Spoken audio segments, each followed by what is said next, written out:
Jala Bangku.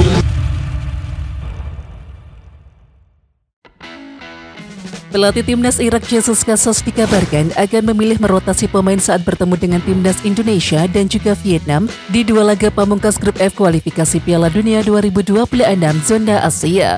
Keputusan ini diambil karena Jesus Casas ingin mencoba lebih banyak pemain di skuad Singa Mesopotamia atau julukan timnas Irak.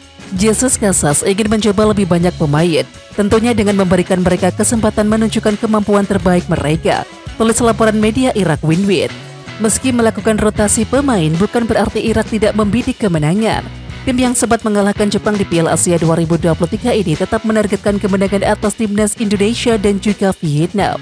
Jesus ingin Irak menyapu bersih dua laga sisa di kualifikasi Piala Dunia 2026 zona Asia dengan kemenangan, tulis laporan tersebut. Tak heran Jesus Casas berani melakukan rotasi pemain. Irak sudah dipastikan lolos ke babak ketiga kualifikasi Piala Dunia 2026 zona Asia, sekaligus menyegel tempat di putaran final Piala Asia 2027. Media Malaysia @OneFootballM takjub dan juga menjagokan timnas Indonesia sebagai juara Piala AFF 2024. Akun ini mengatakan sulit untuk menggeser timnas Indonesia dari gelar juara Piala AFF 2024 jika skuad asuhan Sinteyong ini tampil dengan full tim. Pandangan ini dikeluarkan oleh akun tersebut setelah melihat aksi impresif timnas Indonesia U23 di Piala Asia U23 2024. Bermodalkan pemain-pemain yang juga menjadi tulang punggung timnas Indonesia senior, skuad Garuda Muda melaju hingga semifinal Piala Asia U23 2024. Padahal timnas Indonesia U23 bersatu sebagai debutan dan juga dipertemukan dengan tim-tim kuat seperti Australia, Yordania, dan juga Korea Selatan. Kekuatan timnas Indonesia senior praktis lebih kuat ketimbang U23, mengingat ada beberapa pemain top yang usianya di atas 23 tahun. Sebut saja Tom Haye, Ceitzes, Ragnar Oratmangun, dan juga banyak lagi. Karena itu @OneFootballM menjagokan timnas Indonesia kampiun Piala AFF 2024 yang akan dimulai pada tanggal 23 November hingga 21 Desember 2024. Jika mereka turun dengan skuad terbaik di Piala AFF 2024, Piala AFF sudah pasti jatuh ke tangan mereka, tulis akun @OneFootballM. Nama Elkan Bagot menjadi sorotan pecinta sepak bola tanah air dalam beberapa hari terakhir. Singkatnya, Elkan Bagot tidak hadir dalam laga timnas Indonesia U23 versus Guinea U23.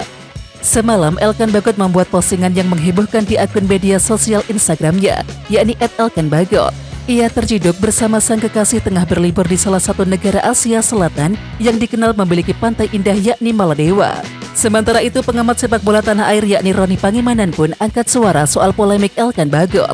Bung Ropan atau sapaan akrab Roni Pangemanan mengatakan peluang Elkan Bagot untuk dipanggil Sinteyong untuk laga kontra Irak pada tanggal 6 Juni 2024 dan juga Filipina 11 Juni 2024 50-50 melihat kondisi saat ini. Bung Ropan pun menegaskan Sinteyong pun tak perlu takut sekalipun tidak memanggil Elkan Bagot. Sebab pelatih yang berusia 54 tahun tersebut memiliki banyak opsi di lini belakang. Tanpa Elkan Bagot saja, posisi pemain di lini belakang sudah berjubel. Ada Ceitzes, Jordi Amat, Rizky Ridho, Justin Hapner ada di sana. Nathan Ju bisa dimainkan di sana. Alfiandra Dewangga hingga Sandy Walsh, tegas mantan manajer Persija Jakarta tersebut. Di akun Instagramnya, Elkan Bagot men-share momen sedang berlibur bersama sang kekasih di Maladewa. Hanya saja, Elkan Bagot memilih untuk mematikan fitur komentar di Instagramnya, sesuatu yang tak pernah dilakukan oleh Elkan Bagot sebelumnya. Di samping itu, akun X @update bola-bola pun men-share ulang unggahan Elkan Bagot dengan caption, "Santai aja God." Ya, unggahan ini pun langsung dikomentari banyak netizen Indonesia. Ada yang memberikan komentar positif, ada juga yang negatif. PSSI harus segera mulai intens mengkomunikasikan kepada publik bahwa tidak setiap turnamen itu agenda FIFA. Yang itu berarti bisa saja pemain tidak dilepas klub. Sudah dari beberapa tahun lalu masalah ini masih aja nggak kelar-kelar, tulis akun @onasima. Untung dimatiin komennya. Kalau kagak dirujak lagi tuh sama netizen FOMO, sambung akun @davikputra. Satu hal yang pasti, Sinteyong memiliki banyak opsi di lini pertahanan, mulai dari Jordi Amat, Rizky Ridho, Ceitzes, Justin Hapner hingga pemain-pemain serba bisa macam Sandy Walsh dan juga Nathan Chuaon. Legenda timnas Indonesia Budi Sudarsono menyebut Rafael Strijk bakal menjadi penyerang tajam skuad Garuda. Hal ini terbukti saat Rafael Strijk mendapatkan kepercayaan selalu menjadi penyerang utama timnas U23 Indonesia. Pemain Adudin Haq tersebut selalu mendapatkan kepercayaan dari Sintayong sebagai starter, kecuali karena hukuman kartu kuning. Melihat performa Rafael Strijk bersama timnas U23 Indonesia maupun senior, Budi pun ikut memberikan pandangannya terkait performa Rafael Strijk. Menurutnya, Strijk memang menunjukkan performa terbaiknya bersama tim Merah Putih. Namun ia percaya bahwa Rafael Strijk bakal bisa berkembang pesat lagi. Ia menilai Rafael Strijk bakal menjadi penyerang tajam nantinya apabila ia terus meningkatkan kualitasnya bersama timnya. Apalagi saat ini Rafael Strijk juga bermain di Liga Belanda. Untuk itu ia dipercaya bakal menjadi penyerang tajam skuad Garuda nantinya. Kalau lihat kompetisi yang dia ikuti, saya rasa perkembangannya akan pesat, ucapnya. Lebih lanjut ia mengaku saat pertama kali Strijk datang memang belum terlihat kualitasnya. Namun akhir-akhir ini selalu mendapatkan kepercayaan mengisi lini depan tim Merah Putih. Rafael Strijk semakin tajam dan juga kualitasnya terlihat saat tampil di Piala Asia U23 2024 sebelumnya. Jujur saat pertama kali kesini saya belum melihat dia seperti apa, kata Budi Sudarsono. Kemarin atau Piala Asia, saya melihat dia menjanjikan sebagai penyerang, tuturnya. Pelatih timnas Indonesia Sintayong mengaku akan belajar bahasa Indonesia setelah 4,5 tahun menjabat sebagai arsitek tim Garuda. Dengan bisa berbahasa Indonesia, Sintayong diyakini bisa membuat tim semakin kuat karena komunikasi yang lancar. Sintayong pun mengakui dirinya harus bisa berbahasa Indonesia. Mohon maaf saya tidak bisa bahasa Indonesia, tetapi kedepannya saya harus belajar bahasa Indonesia karena saya masih akan berada di Indonesia hingga 2027, ujar Sintayong di Jakarta Selasa 14 Mei 2024. Ya, Sintayong hampir pasti berkarir lebih lama sebagai pelatih timnas Indonesia. Dengan begitu belajar bahasa Indonesia sangat penting bagi pelatih asal Korea Selatan tersebut. Setelah menciptakan sejumlah sejarah baru bersama timnas Indonesia dan juga U23, Sintayong mendapatkan ganjaran, yakni penawaran kontrak baru dari PSSI. Ya, Ketua Umum PSSI Erick Thohir sebelumnya sudah mencapai kesepakatan verbal untuk memperpanjang kontrak hingga 2027. Sementara itu, belum ada kepastian tanggal mengenai tanda tangan kontrak baru antara PSSI dan juga Sintayong. Sebelumnya, anggota Exco PSSI Arya Sinulinga mengatakan pihaknya ingin memberikan waktu kepada Sintayong untuk istirahat terlebih dahulu karena lebih dari 1 bulan memimpin timnas U23 Indonesia. Terlebih Sintayong harus segera fokus memimpin timnas Indonesia senior jelang melawan Irak dan juga Filipina pada kualifikasi Piala Dunia 2026. Proses naturalisasi Calvin Verdung masih terus berlangsung. Ketua Umum PSSI Erick Thohir bahkan berharap Verdung dan juga Jens Reven bisa mengambil sumpah menjadi warga negara Indonesia atau WNI pada minggu depan. Hal itu dilakukan agar Verdung dan juga Reven serta kiper Martin Paes bisa membela timnas Indonesia di kualifikasi Piala Dunia 2026 melawan Irak dan juga Filipina pada Juni mendatang. Hadirnya Verdung bakal membuat persaingan di sisi kiri pertahanan tim Garuda semakin panas. Hal ini karena sudah ada nama-nama seperti Pratama Arhan, Shane Patinama, hingga Nathan Chuaon yang bisa memainkan peran sebagai wingback kiri. Pelatih Sintayong dipastikan tidak akan mudah untuk menentukan pemain utama di posisi ini. Meskipun Verdung sejatinya lebih fleksibel karena bisa bermain di sejumlah posisi berbeda, seperti halnya Nathan Chuaon. Sementara itu Nathan kini jadi sosok yang dapat banyak pujian. Ini karena kemampuan pemain Swansea City itu bermain sebagai bek tengah dan juga gelandang bertahan, meskipun berposisi asli sebagai bek sayap kiri. Hal itu terlihat di Piala Asia U23 2024 saat timnas Indonesia U23 bisa menembus babak semifinal. Nathan pernah dimainkan sebagai gelandang bertahan, bek tengah kiri, dan bahkan menempati posisi sentral dalam formasi 3 bek saat Indonesia meladeni Guinea di playoff Olimpiade 2024 seiring absennya Rizky Ridho dan juga Justin Hubner. Di samping itu, Verdung juga memiliki kemampuan tersebut. Meskipun posturnya tergolong mungil, hanya 175 cm untuk ukuran pemain yang berkiprah di Eropa, Verdung bisa bermain di berbagai posisi yang berbeda. Berdasarkan data transfer market, pemain 27 tahun tersebut bisa bermain sebagai bek tengah dan juga gelandang bertahan. Dengan polesan Sintayong, Verdung bahkan bisa saja bermain di posisi yang benar-benar berbeda nantinya, tentu saja jika sudah menjadi warga negara Indonesia. Di samping itu, bersama NEC Nijmegen di Eredivisie musim ini, Verdung sudah bermain dalam 32 pertandingan. Dalam 32 pertandingan itu, Verdung tercatat 7 kali dimainkan sebagai bek tengah.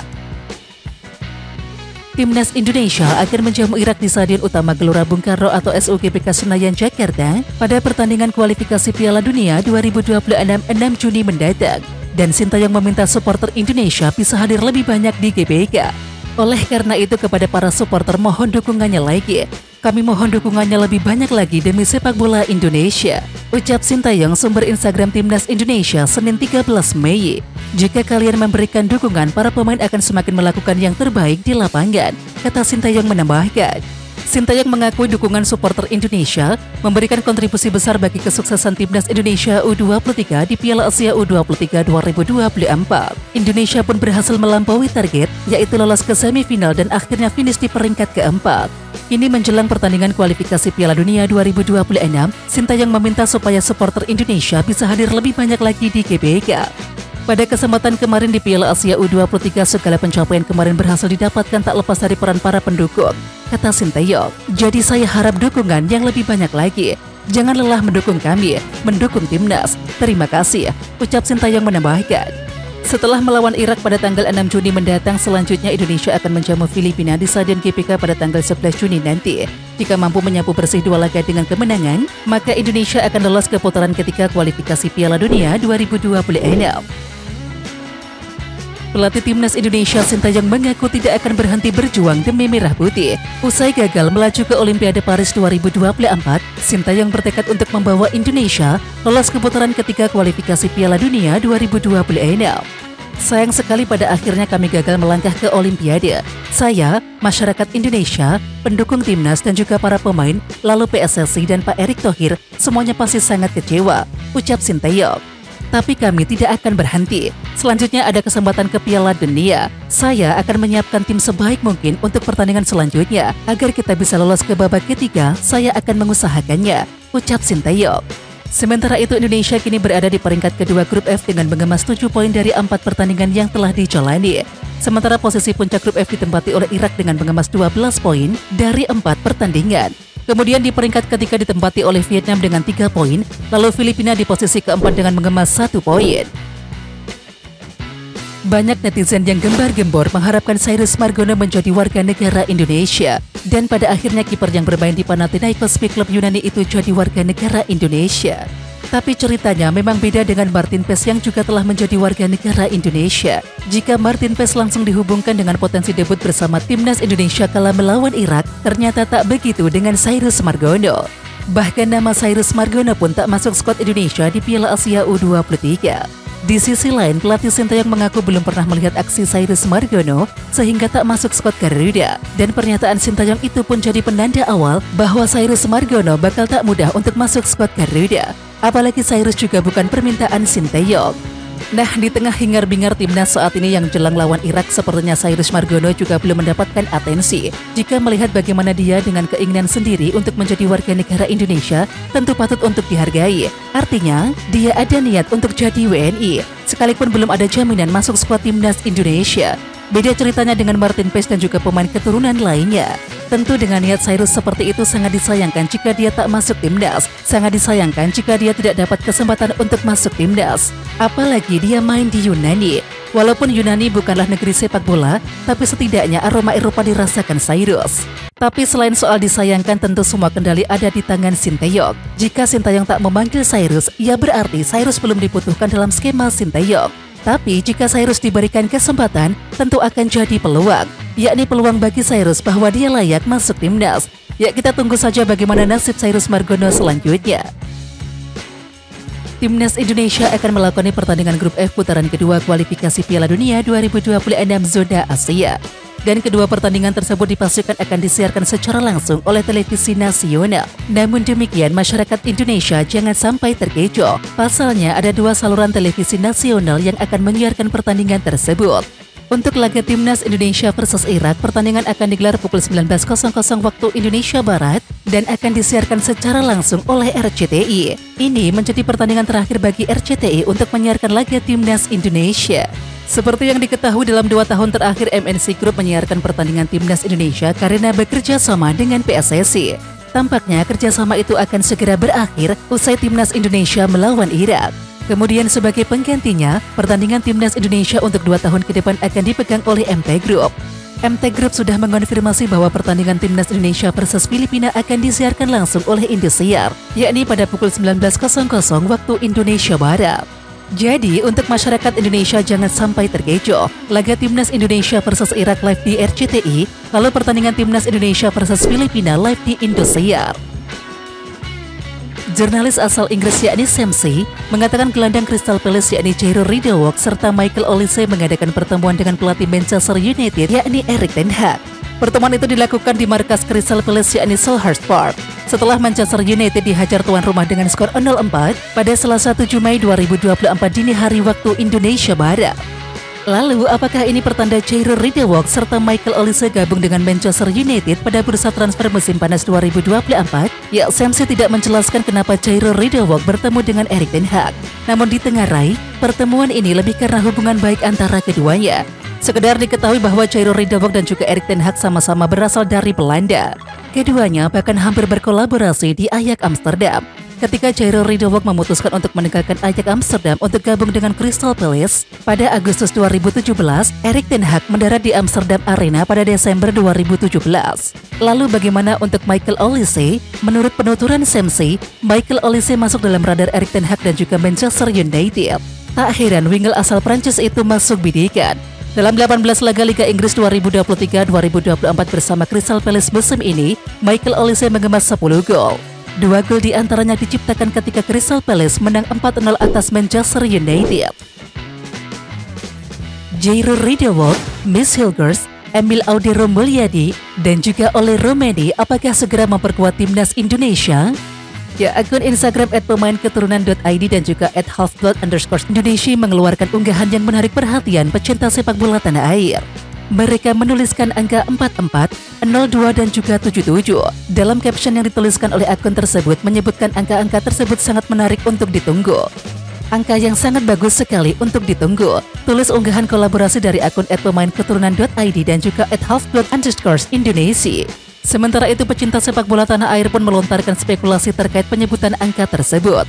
Mereka mengaitkan angka-angka tersebut dengan nomor punggung pemain keturunan selanjutnya yang berpotensi dinaturalisasi menjadi warga negara Indonesia.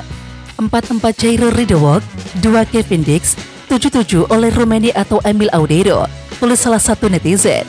Untuk angka 44 hampir pasti jatuh ke tangan Jairo Ridderwock. Gelandang 27 tahun tersebut diketahui mengenakan nomor punggung 44 di klubnya yakni Crystal Palace. Dan beredar kabar jika tidak ada aral melintang, Jairo Ridderwock akan datang ke Indonesia pada akhir Mei 2024. Ia datang setelah tugasnya bersama Crystal Palace berakhir pada Minggu 19 Mei 2024. Lalu bagaimana dengan nomor punggung 77 dan 2? Ada 2 pemain keturunan Indonesia yang mengenakan nomor punggung 77, yakni Emil Audero Mulyadi dari Inter Milan serta Ole Romeni dari FC Utrecht. Dan untuk nomor punggung 2 ada Kevin Dix dari FC Copenhagen serta Miss Hilgers dari FC Twente. Tentu saja hadirnya nama-nama tersebut dibutuhkan untuk membantu timnas Indonesia bersaing di babak ketiga kualifikasi Piala Dunia 2026 zona Asia yang dimulai September 2024. Oke timnas lovers, siapa kita? Kita Indonesia. Ayo kita dukung terus sepak bola tanah air Indonesia. Jangan lupa dukung terus Garuda Raya Channel dengan subscribe, like, dan komen karena saran dan kritik kalian sangat bermanfaat untuk perkembangan channel ini. Tungguin video selanjutnya dari Garuda Raya Channel. Salam olahraga.